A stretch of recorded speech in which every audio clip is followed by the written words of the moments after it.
بسم الله الرحمن الرحیم د سواد نیوز ډاټ کام مینوالو السلام علیکم. زه خورشید علي او په سواد پریس کلب کې دا وخت موجود یم. کتونکو یو څو ورځې وړاندې که تاسو ته یاد وي په تحصیلي مټه کې د وزیر اعلی چې کومه حلقه ده په هغې کې د پی ټي آی یو اهم رهنما راغلی دی او په جومات کې دننه دهشتګردي کړې ده.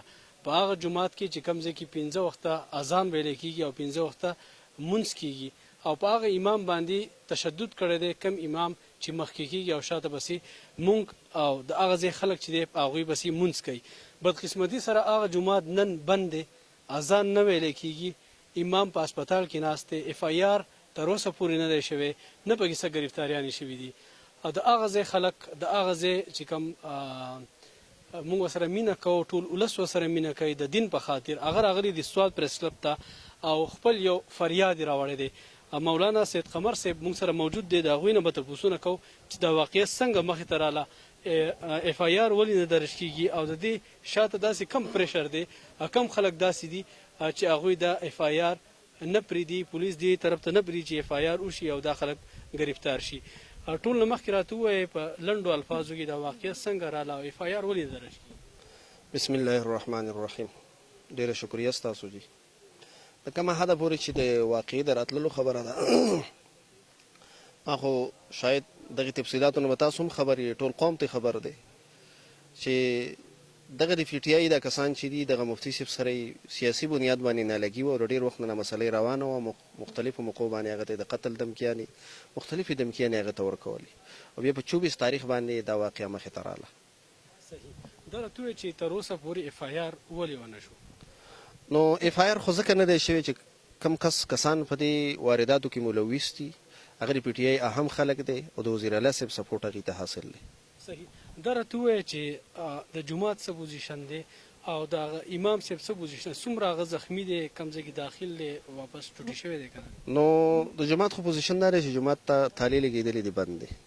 د امام صاحب پوزیشن خو دا دی چې کومو خلکو په هغې پسې 3-4 کاله ولاړو منځونه یې کړي دي، نو اوس هغه امام چې کوم دی نو هغه زخمي کړی دی او هغه په هسپتال کې داخل دی. صحیح. دا راته ووایئ تاسو چې کله په مټه کې مظاهره کوله تاسو چې زموږ مذاکرات کامیاب شو، نو هغه مذاکرات ولې ناکامه شو او تاسو دلته ولې راتګ؟ نو مونږ هم بهرحال مونږ سیاسي خلک یو او مونږ غواړو دا چې په معاشره کې دې کوم داسې خبرې مخې ته راځي چې د هغې نه معاشره کې انتشار خورېږي، خرابي جوړېږي، دا دې په خوشطلوبۍ سره حل شي.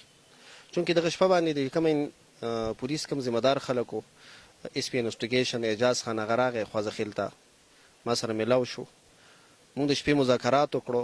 ما ملګري لوکل ملګري مې خفه کړو، هغه په دې حق کې نه و چې مونږ د دې سره مذاکرات وکړو او روغه دې وکړو، خو ما ملګري خفه کړو. مفتي صاحب پسې ورالو کور ته، هغه مو مجبوره کړو یو قسم او روغه مو وکړه او دا سبله مظاهره وه. مونږ د غیر معین مدته پورې د مظاهرې اعلان کړو. نو څه ملګري مو د مظاهرې نه پاتې کړي چې مه راځئ، مظاهره پاتې ده، احتجاج پاتې دی. کم ملګري چې راغلي وو نو هغې ته موږ مخامخ شو، ډي اس پي صاحب را سره و، مخامخ چې کوم دی ډي اس پي صاحب په خپله خبرې وکړې چې انشاءالله دا کومه معاهده چې شو، دا کوم مذاکرات موږ وکړو دا به کامیابي.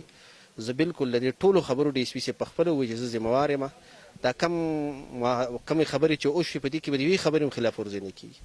او چې بیا ډي اس پي صاحب لاړ نو هلته جومات ته تالې ووالې، ما ته یې کال وکړو چې ما جومات ته تالې والې دي. بیا کمې معاهده کې چې نورې کمې خبرې وي رفته رفته د هغه ټولو نه په شا کېدل.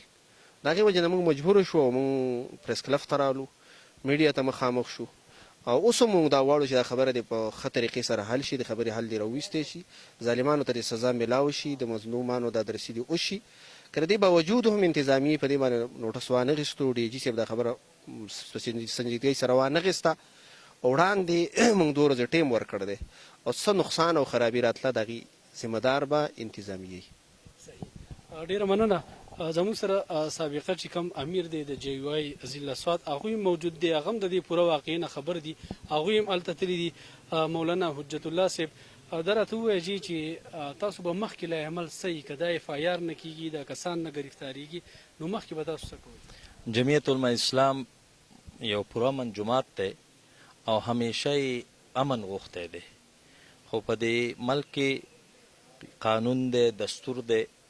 مونږ اول د حکومت وقت ته او حکمران ته او انتظامی ته وایو دا چې کم مظلومان دي د هغو د مظلومانو تاسو لاړ شئ د هغو حوصله افزایي وکئ په کم کسانو باندې چې اف آی آر درج شوی دی د هغو خلاف دی کاروایي وکړي.